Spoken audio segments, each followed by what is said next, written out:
మనం ఒక ఇల్లు కట్టి దేవుడు ఆ ఇంట్లో ఉండాలన్నది మన వాంఛ. దానికి పైన అనాయింటింగ్ అనేది ఒక వార్తుంది. అభిషేకం.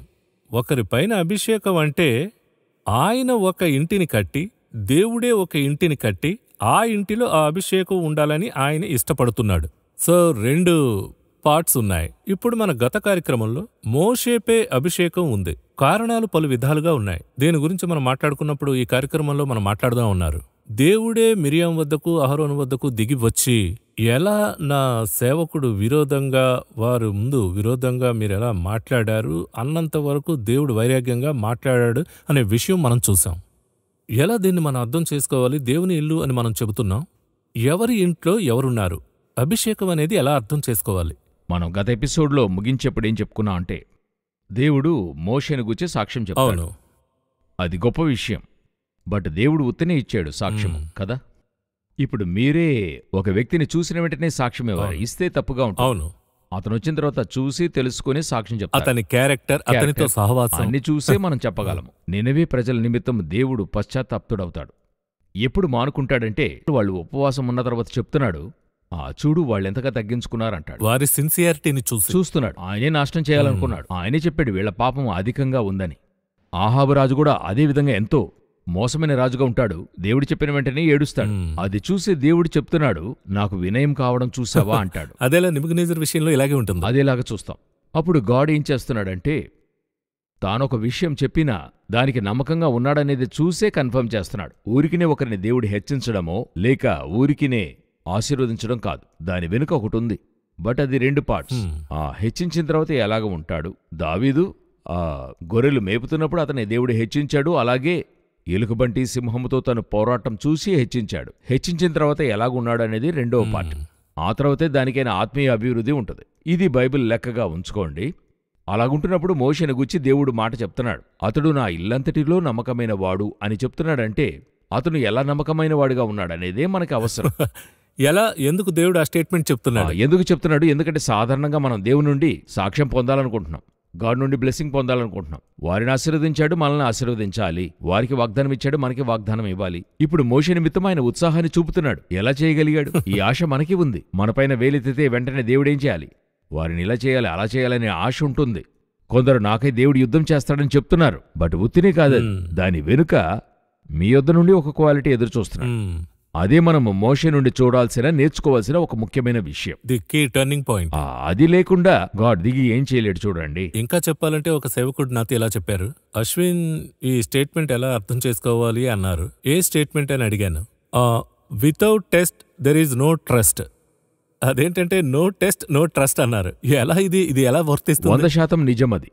అంటే మనం మాట్లాడేప్పుడు కూడా ఒకసారి మీరు ఒక వర్డ్ యూజ్ చేశారు. అది కూడా నేను మెసేజ్లో చెప్పా. దేవుడు అందరినీ ప్రేమిస్తున్నాడు, అందరినీ ట్రస్ట్ చేస్తున్నాడా? God loves everybody. God loves everybody. అప్పుడు ట్రస్ట్ చేయాలంటే అక్కడ ఏదో ఒకటి ఎక్స్పెక్ట్ చేయాలి కదా. దేవుడు ఏదో ఒకటి ఎక్స్పెక్ట్ చేస్తున్నాడు. టెస్ట్ దాటాలి. అవును, పండును దాటకుండా ఆదాం వల్ల ప్రూవ్ చేయలేడు కదా. యేసుక్రీస్తు అదే 2వ ఆదాముగా ఉండి తినమన్నప్పుడు తిననని చెప్పాడు. రాళ్లను రొట్టిగా మార్చుకుని తినమంటే అలాగ చేయలేదు. ఆ టెస్ట్ ఆయన దాటుతున్నాడు కదా. ఇంకా చెప్పాలంటే చాలా మంది టెస్ట్ అసలు ఎందుకని అడుగుతున్నారు. చాలా మంది టెస్ట్ ఎందుకని అడుగుతున్నారు. ఇంకా కొందరు టెస్టే లేదంటున్నారు. లేదు, టెస్టే వద్దంటున్నారు. టెస్ట్ వద్దనేది కోరిక. టెస్టే మీకు లేదు అనే డాక్టరీన్ తప్పు. ఒకరిని మోసం చేస్తుంది. ఎగ్జామే లేదని చెప్పారనుకోండి, అప్పుడు ఎలా ఆసక్తితో చదవగలరు? ఈ జూన్ నుండి నెక్స్ట్ జూన్ వరకు రావాలి, టెస్టే లేదంటే వాళ్ళు ఏం చేస్తారు? చదవడు కదా. అయితే టెస్ట్ వస్తే ఏం చేస్తాడు? అదే ఇక్కడ సమస్య. రైట్. ఇప్పుడు మనమేం చూస్తున్నామంటే, దేనిని బట్టి దేవుడు మోషేకి అటువంటి ఒక అంగీకారం టెస్టిమనీ ఇచ్చాడు, అతని గూర్చి సాక్ష్యం చెప్తున్నాడు. మరి మోషేకే తెలీదు. ఇద్దరు వేరెక్కడో మాట్లాడుకుంటున్నారు. వెంటనే దిగి ఈయన వెళ్ళి అడుగుతున్నాడు. ఇది నార్మల్గా ఇద్దరు వ్యక్తులు పోట్లాడుతున్నట్టే ఉంటుంది. ఎలా నా ఫ్రెండ్ని గురించి మాట్లాడతావు అన్నట్టే ఉంది. అలాగంటే మోషేను గుర్చిన స్పెషల్ క్వాలిటీ 7వ వచనంలో చెప్తాడు. నంబర్స్ 12:7, సంఖ్యాకాండము 12:6-7. నా సేవకుడైన మోషే అటివాడు కాడు, అతడు నా ఇల్లంతటిలో నమ్మకమైన వాడు. నా ఇల్లంతటిలో. అక్కడే ఆ క్వాలిటీ ఏంటని చూస్తున్నప్పుడు అతను ముందుగానే ప్రూవ్ చేసుకున్నాడు, నా ఇంటిలో నమ్మకమైన వాడుగా ఉన్నాడని చెప్పి. దేవుని ఇల్లేది? అదే మనము అడగాలి. ఇప్పుడు దేవుడున్న చోట దేవాలయం అంటాం. దేవుడు మనకు రాజు, ఆయన ఉండే స్థలము మనకు రాజగృహం. కాబట్టి ఇల్లు, రాజుండే గృహము, దేవుడుండేటువంటి ఇల్లే ఆ దేవాలయం అంటున్నాము. ఇలా చెప్తున్నాం కదా. అలాగుంటున్నప్పుడు దేవుని యొక్క గృహము లోపల అతను ఎలా నమ్మకస్తుడుగా ఉన్నాడనేటువంటిది మనం చూడాలి. అవునా? మీ ఇంట్లో ఒకరు పనికి ఉన్నాడు, మీ ఇంట్లో ఉన్నాడు. అతని గూర్చిన కొన్ని నిజాలు, కొన్ని విషయాల్లోనే మీకు తెలుస్తుంది. మీరు టేబుల్ మీద ఒక 500 పెట్టి వెళ్ళిపోయారు. తిరిగి వచ్చినప్పుడు అది అక్కడే ఉందనుకోండి. అప్పుడు మీరు చెప్తారు, పర్వాలేదు, అది అక్కడే ఉంది.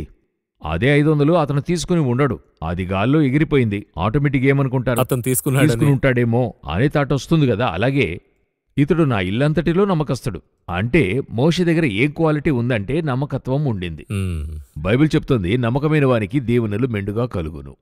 నమ్మకము ఏంటని చూస్తున్నప్పుడు, దేవుని ఇల్లు అంటే ఏంటని అక్కడ చూస్తున్నప్పుడు, మోషేను గుచ్చి చూస్తున్నప్పుడు, బైబిల్ ఇది ఒక స్టడీగా కూడా చెప్పుకోవచ్చు. 3 విధాలైన ఇల్లులు ఉన్నాయి. 3 పార్ట్స్. ఒకటి, మనం లిటరల్గానే చర్చిని ఇల్లు అంటున్నాం. దేవుని గృహము బెత్తేల్, దేవుని ఆలయం అంటున్నాం. చర్చికి దేవుని ఆలయం అని పేరు పెడుతున్నాం. సంఘం అని మనం అప్పుడప్పుడు చెప్తాం. అది రెండో పాయింట్. మనమే దేవుని ఆలయం. ఇప్పుడు న్యూ టెస్టిమెంట్ లో మనం ఆలయంగా ఉన్నాం. ఓల్డ్ టెస్టిమెంట్ లో వచ్చి దేవాలయం ఉండింది. ఒక ప్లేస్, పర్టికులర్ ప్లేస్. ఈ పర్టికులర్ ప్లేస్ అనేది ఆ స్థలానికి నమ్మకస్తుడుగా ఉన్నాడు, అలాగనొచ్చు. రెండవది, మనమే దేవుని ఆలయంగా ఉన్నాం. ఇది సెకండ్ పాయింట్. ఇందులోనూ నమ్మకస్తులంగా ఉండాలి. మూడవది, వాక్యం చెప్తోంది, భూమిని కంపింపజేసి రాజ్యములను వణికించినవాడు ఇతడేనా అని సాతాను శపించి త్రోసినప్పుడు అక్కడొక ప్రవచనం చూస్తున్నాం. తమ నివాస స్థలమునకు పోనీయనివాడు అంటే పరలోకానికి పోనీయనివాడు.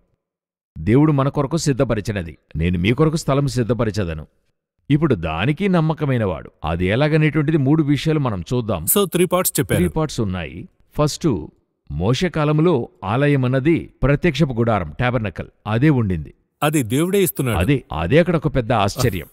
దావీదు అడుగుతాడు, నేను కడతాను ఒక ఆలయం నీ కొరకు, వధువుదు నీ కుమారుడు కడతాడని ఒక కారణము చెప్తాడు. అయితే మోషేని పిలిచి చెప్తాడు, నేను మీ మధ్య వాసం చేయునట్లు నాకొక ప్రత్యక్షపు గుడారము సిద్ధపరచమని చెప్తాడు. ఇది ఆయన ఇష్టపడుతున్నాడు. ఇప్పుడు ఈ గుడారం అన్నది, ప్రత్యక్షపు గుడారం అన్నది దేని మోడల్ అని చూసినట్లయితే, స్పిరిచువల్గా నేను చెప్తున్నా, ఇది క్రైస్ట్ యొక్క మోడల్, హెవెన్ యొక్క మోడల్. హెవెన్ అన్నది ఎలాగా మరి రెవల్యూషన్లో 3 పార్ట్లుగా ఉంటుంది. గాజు సముద్రం ముందు, గాజు సముద్రం ఆ తర్వాత వెలుపల 3 ఉంటాయి. అదేవిధంగా బలిపీఠం అన్నది లోకాన్ని సూచిస్తుంది. పరిశుద్ధ స్థలం అన్నది ప్యారడైసు, ఆ గాజు సముద్రాన్ని సూచిస్తుంది. అది దాటి సింహాసనం అన్నది కృపాసనం. ఇది స్పిరిచువల్ థాట్ అనుకోండి. ఔటర్, ఇన్నర్, మోస్ట్ ఇన్నర్ ఆ విధంగా ఉంటుంది. అప్పుడు ఈ స్థలం అన్నది హెవెన్ యొక్క మోడల్. హెవెన్ యొక్క మోడల్ని భూమిపై దేవుడు కలిగించాలి. యోచించండి, హెవెన్ మోడల్ని భూమి మీదికి తేవాలి. హెవెన్ గుచ్చి బైబిల్ చెప్తుంది, ఎవరు ఏ కాలంలో చూసింది లేదు. ఇప్పుడు దాని మోడల్ని ఇక్కడ తెచ్చిస్తున్నాడు.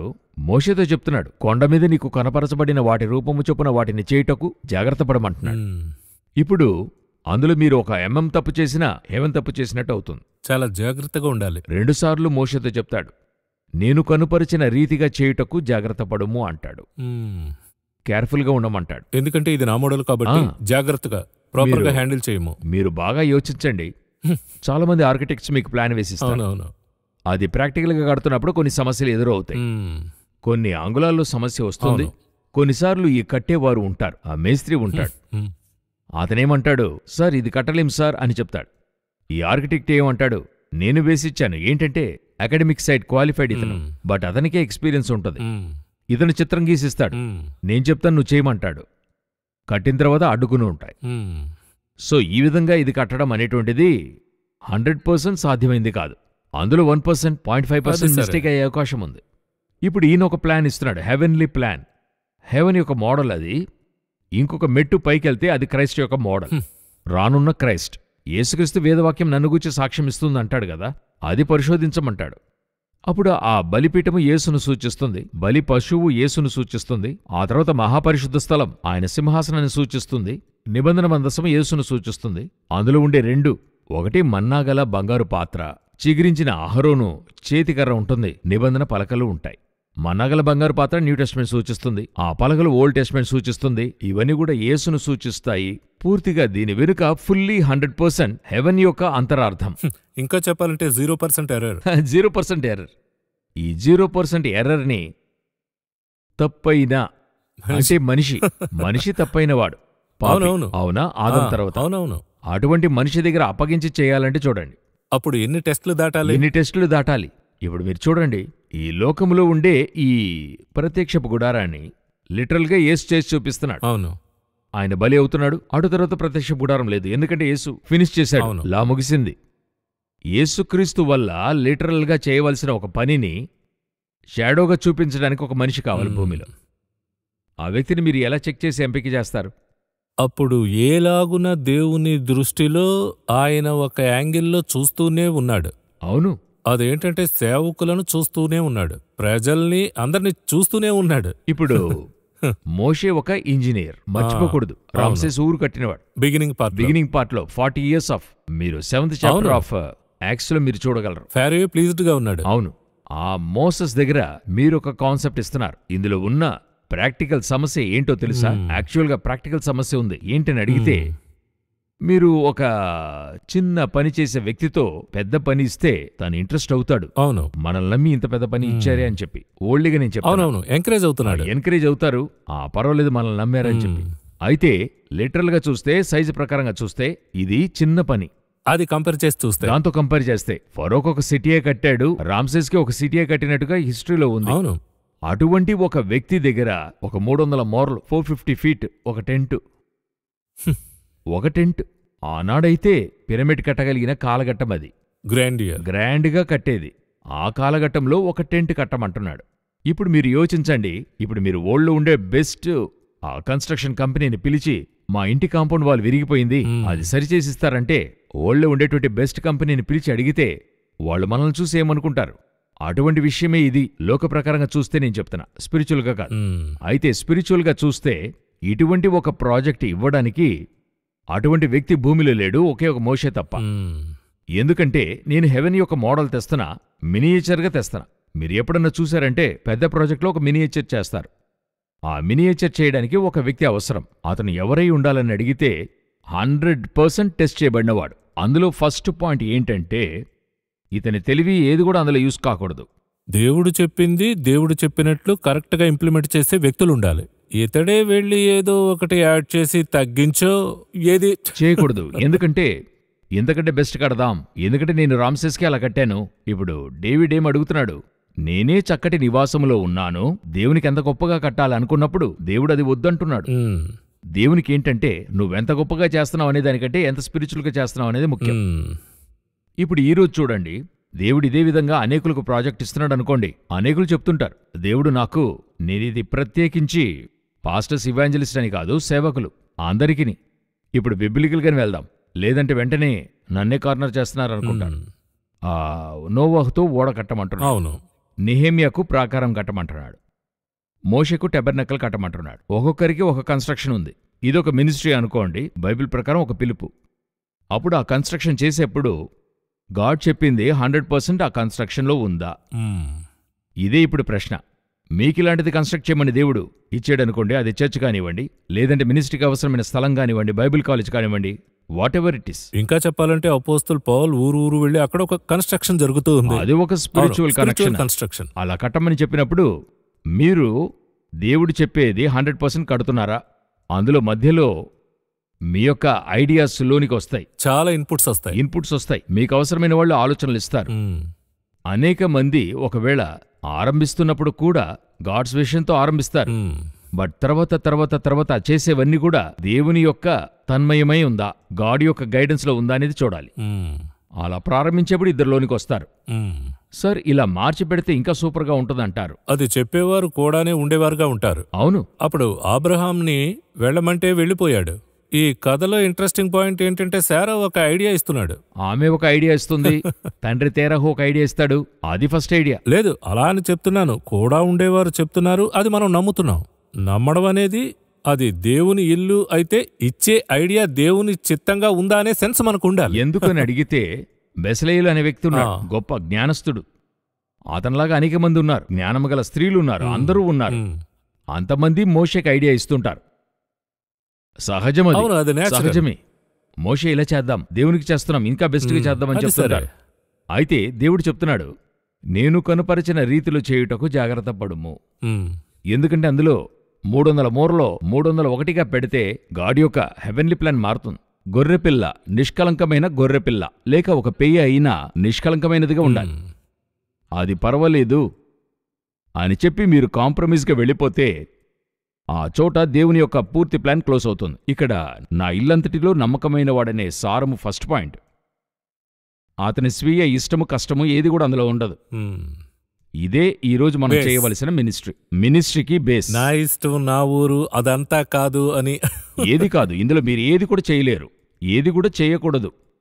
దేవుడు మీకు ఒక మినిస్ట్రీ ఇచ్చాడు, ఒక ఫ్యామిలీ కానివ్వండి. ఈరోజు ఫ్యామిలీ అన్నప్పుడు మీకు ఒక ఇష్టం అనేది ఉంటుంది, భార్య ఇష్టం అనేది ఉంటుంది, పిల్లల ఇష్టం ఒకటి ఉంటుంది. మనం ఎక్కడో ఒక చోట మన ఇష్టానికి కాంప్రమైజ్ అవుతుంటాం. ఇందులో దేవుడు నాకు తెలియజేసింది చెప్తున్నా, ఎందుకంటే ఇది ఒక స్టడీగా మనకు ఉంటుంది. చూడండి, 2 విధాలైన మిస్టేక్స్ ఉన్నాయి, పాపం ఉంది. ఆ చిన్న కుమారుడు ఉన్నాడు కదండి, మీకు తెలుసు కదా, ప్రాడిగల్ సన్. మనం మాట్లాడాం. అవును, అతని దగ్గర 2 పాపాలుంటాయి. ఒకటి తను చెప్తాడు, నీకు విరోధంగాను పరలోకానికి విరోధంగాను పాపం చేశా. గొప్ప స్టేట్మెంట్. 2 విధాలైన పాపాలు, ఒకటి మనిషికి తండ్రికి విరోధంగా, ఇంకొకటి పరమునకు విరోధంగా. హెవెన్కి. ఈ 2 మిస్టేక్స్లోనూ మనుషులకు మీరు చేస్తున్నారు కదా ఒక మిస్టేక్, అది సరిచేయచ్చు. ఆక్రమించాలి. అలా ఇప్పుడు ఒక నేమర్చారు, 400గా తిరిగి ఇచ్చేయచ్చు. అవునా? జక్కయ్యలా సౌలు ఒకరి రక్తాపరాధం తన పైన ఉంటది, డేవిడ్తో దేవుడు అది కరెక్ట్ చేస్తాడు. సో అదేం చేయొచ్చు అంటే మనుషులకు చేసింది కరెక్ట్ చేయొచ్చు. అయితే చెల్లింపు అధికంగా ఉంటుంది, 4 రెట్లు ఇచ్చేదిగా ఉంటుంది, ఏదో ఒకటి కరెక్ట్ చేసే అవకాశం ఉంటుంది. బట్ ఈ హెవెన్కి అగేన్స్ట్గా మీరు చేస్తున్నారు కదా, మనము ఈ హెవెన్కి అగేన్స్ట్గా చేసేదాని గురించి యోచించము. మనకి తెలియనుంటుంది, తెలిసినా పెద్దగా పట్టించుకోము. దేవుడు కృపగలవాడు కదా, క్షమిస్తాడు. ఇది చూడండి, మీరు జస్ట్ యోచించండి. సౌలు అమాలేకీయుల యొక్క గొర్రెలు ఎడ్లనన్నిటినీ దేవుడు నిర్మూలం చేయమంటాడు. అన్ని క్లోజ్ చేయి, అమాలేకీయుల రాజు వరకు క్లోజ్ చేయి, ఎవరిని వదలద్దన్నాడు, ముగించమని ఇన్స్ట్రక్షన్ ఇచ్చాడు. ఇప్పుడు సౌలు గొర్రెలు ఎడ్లు రాజును 3 ఉంచాడు. ఇప్పుడు అలా ఉంచిన తర్వాత సమూయేలు చెప్తాడు, నువ్వు చేసింది తప్పు అంటాడు. అయితే దేవుడిచ్చే శిక్ష ఏంటంటే, ఇక రాజ్యభారం నీకు ఉండదు అంటాడు. చెప్పాడు. ఇప్పుడు ఇలా కంపేర్ చేయండి.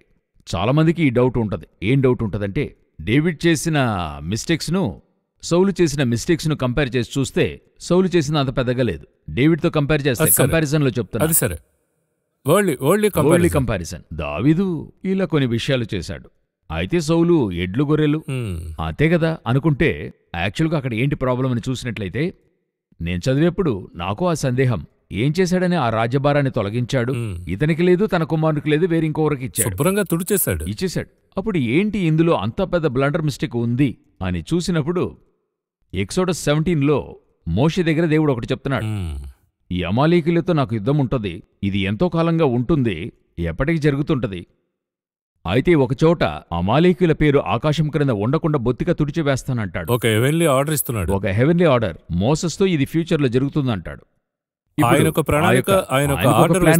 ఇప్పుడు యెహోషువతో యుద్ధం చేయమను, ఫ్యూచర్లో అమాలేకీయులను టోటల్గా క్లోజ్ చేస్తా. ఎందుకంటే అమాలేకీయులకు ఏదో ఒక ఛాన్స్ ఇస్తున్నాడు, అవకాశం ఇస్తున్నాడు, ఫైనలీ క్లోజ్ చేస్తానంటున్నాడు. ఈ యొక్క ప్రాఫెసీ ఉంది కదా, గాడ్స్ ప్లాన్ ఉంది కదా, ఇది ఎవరితోనంటే సౌలుతో నెరవేర్చవలసి ఉంది. అంత గొప్ప మహిమగల అంగీకారం సౌలుకి హెవెన్ ప్లాన్ ని నెరవేర్చాలి. హెవెన్ యొక్క వార్ అది. ఇప్పుడు అలక్ష్యముగా కార్యము చేసి ఆ రాజును వదిలేస్తాడు. అదీ కాకుండా లోకల్గా ఉండే అధికారం పోకుండా ఉండడం కోసం దేవుని యొక్క అంగీకారాన్ని మిస్ చేస్తున్నాడు. ఇప్పుడు నెరవేరింది ఏంటని చూడండి, ఇది పరలోకానికి విరోధమైన పాపం, ఇది హెవెన్లీ ప్లాన్. ఇప్పుడు ఇదే లోకానుసారంగా సౌలు ఒకరి రక్తాపరాధానికి గురి అయ్యాడు, దానిని దావీదు కరెక్ట్ చేశాడు, సరిచేసి ముగించాడు. అయితే పరలోకానికి విరోధమైన పాపాన్ని ఏం చేయలేకపోయాడు, కరెక్ట్ చేయలేకపోయాడు. అదేవిధంగానే ఈ ప్రత్యక్షపు గుడారములో మీరేదైనా మిస్టేక్ చేస్తే పరమునకు విరోధమైన పాపంగా మారుతుంది. ఎందుకంటే హెవెన్ యొక్క ప్లాన్ అది. ఒక్కొక్క ఇంచు, ఒక్కొక్క స్క్రీను, ఒక్కొక్క కలర్ వెనుక ఒక విషయం అనేది ఉంది, ఒక సాక్రిఫైస్ వెనుక ఒక విషయం ఉంది. ఇందులో ఒక ఇంచు కూడా మీరు మిస్టేక్ చేసినట్టయితే మీరు ఆ ప్లాన్ నుండి బయటికెళ్తారు. మనుషులకు విరోధంగా మీరు చేసేది ఏదైనా గానీ మీరది కరెక్ట్ చేయగలరు మనుషులతో. క్రైస్ట్తో మీరు సరిచేయచ్చు. బట్ క్రైస్ట్కి అగేన్స్ట్గా చేశారనుకోండి, క్రైస్ట్ యొక్క ప్లాన్కి అగేన్స్ట్గా ఏం చేస్తారు? ఇందును బట్టే చెప్తున్నాడు, నా ఇల్లంతటిలో నమ్మకమైనవాడని. నేనేదైతే చెప్పానో అది అట్లే చేశాడు. అతని మైండు, అతని ఆసక్తి, తాను చేయవలసిన కార్యాలు, అందులో మిగతా వారిచ్చేటువంటి ఐడియాసు ఏది కూడా అందులో కలపలేదు. 100% గాడ్స్ మినిస్ట్రీ. ఇలాంటి ఒక వ్యక్తిని ఈరోజు చూపించండి, చూద్దాం. ఆ తర్వాత క్రైస్ట్ తర్వాత పౌలు అనంతరం మన యొక్క కాలంలో వడగట్టినా దొరకరు. మనందరినీ కూడా కలిపి చెప్తున్నా. ఏదో ఒక చోట మన ఆశ అనేది జోక్యం చేసుకుంటుంది కదా.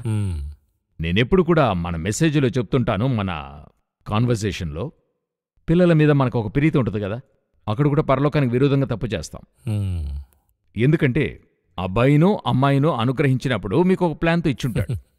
మీకొక ఆశ ఉండుంటుంది బాల్యములో, చేయలేరు. అది మీ అబ్బాయితోనో అమ్మాయితోనో నెరవేర్చాలనుకుంటారు. అది నిజంగానే గాడ్స్ ప్లానేనా?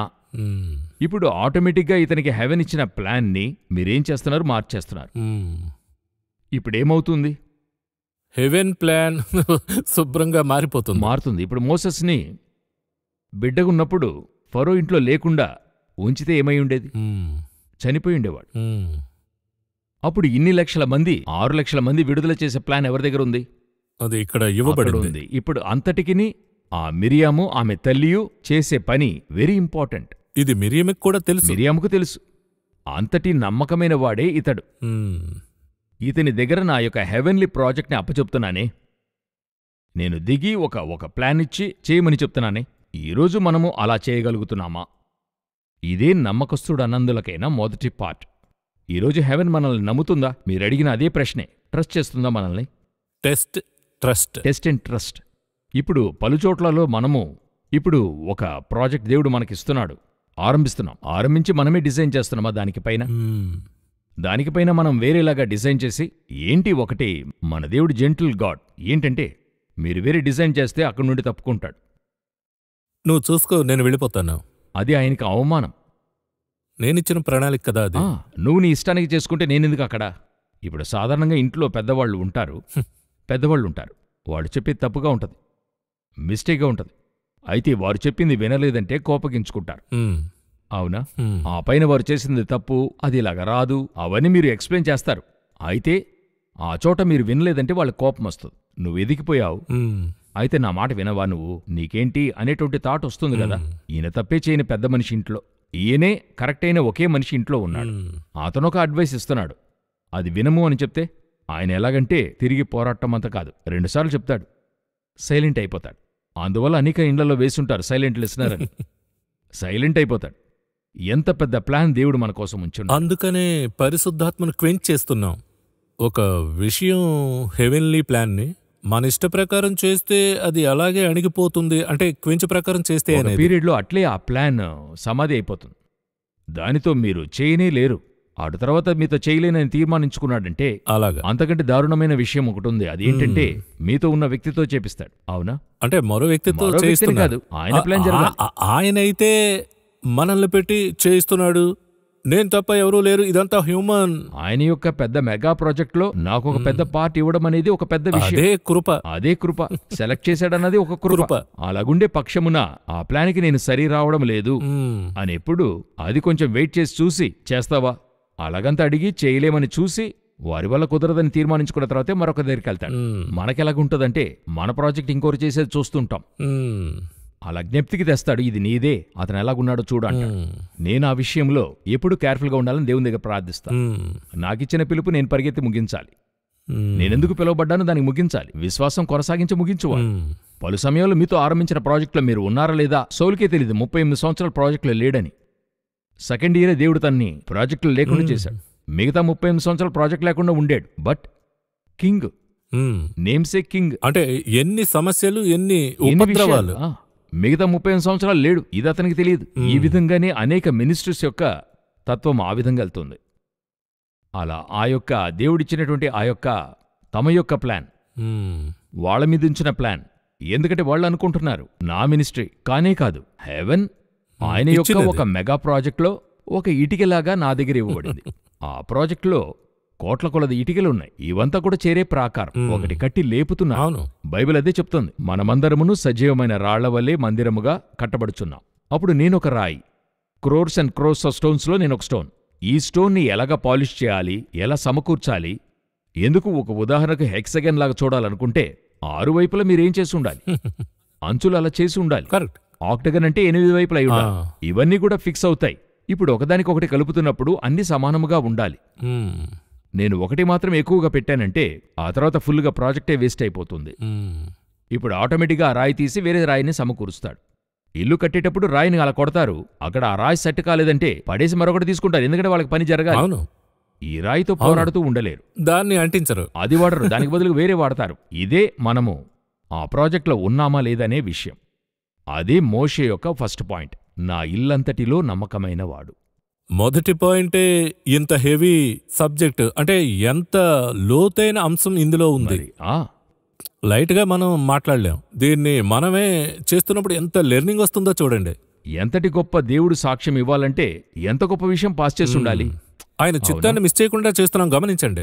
అంటే మనం ఈరోజు ఎంత పెద్ద ప్రణాళిక వేస్తేనే అబ్బా ఇదంతా ప్రాక్టికల్ గా జరగదు కదా అంటాం. అంటే ఒక ప్రాక్టికల్ అనే వర్డ్ వరల్డ్లీ లెవెల్లో ఆలోచిస్తున్నాం. అయితే హెవెన్ ఇచ్చే ప్రణాళిక ఇదంతా ఆలోచించి హెవెన్ ఇస్తుంది మోషే వద్ద.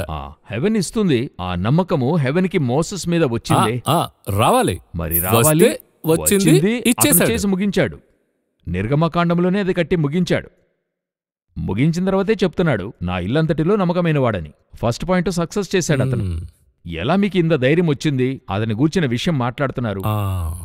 అతను నేను చెప్పింది అట్లే చేసి ముగించాడు. ఒక పార్ట్ అతన్ని చూచి మీరెలా మాట్లాడుతున్నారు? దేవునికి వచ్చింది కోపం. ఇప్పుడు మనం మొదటి పాయింట్ లోనే ఉన్నాం. ఇంకా 2 పాయింట్స్ ఉన్నాయి. తర్వాత కార్యక్రమం మనం ఇప్పుడే ప్రారంభించినట్టు ఉంది. తర్వాత కార్యక్రమంలో 2 పాయింట్స్ ఏంటంటే, అది కాకుండా ఒక ప్రశ్నతో ముగిస్తాను. చాలా మంది గృహాల్లో లేదా చాలా మంది సేవలో ఒక చిన్న ప్రశ్న వేస్తున్నాను. అందులో ప్రారంభిస్తున్నాం, డివేట్ చేయలేదు. ఒక ప్రశ్న వేస్తున్నా. ఒకరికి ఒక ప్రణాళిక ఉంది కదా, మీ ప్రణాళిక వేరు, నా ప్రణాళిక వేరు. కరెక్ట్గానే చెప్పింది. మోసెస్కి ఒక ప్రణాళిక, అంటే మోసెస్ ద్వారానే చేయాలనేది హెవెన్ ప్లాన్. అవును. అయితే చాలా మందిని నేను చూశాను ఇంకో విషయంలో చూస్తున్నారు. ఆ మోడలే నా మోడల్ అనుకుంటున్నారు. అది ప్రశ్నగా అడుగుతున్నాను. ఒక పిలుపులో ఎంతో జాగ్రత్తగా ఉండాలి. మోసెస్కిచ్చిన పిలుపులో మోసెస్ ఎంతో జాగ్రత్తగా ఉన్నాడు. అయితే చాలా మందిలో ఇప్పుడు నేను చూస్తున్నది ఏంటంటే, సహజంగా చెప్తున్నాను, ఒకరు సేవలో ఎదిగిన కొద్దీ వారు టెస్టులు దాటి దేవుడు ట్రస్ట్ చేసి ఇస్తున్నాడన్నది ఎవరూ గమనించడం లేదు. ఆయన ఎదిగారు, ఆ ఫామ్లో నేను చేస్తానని అనుకుంటారు. పలు ప్రశ్నలున్నాయి. తరువాత కార్యక్రమంలో దీని గురించి మాట్లాడుకుందాం. కార్యక్రమానికి వచ్చినందుకు సంతోషం. వందనాలు.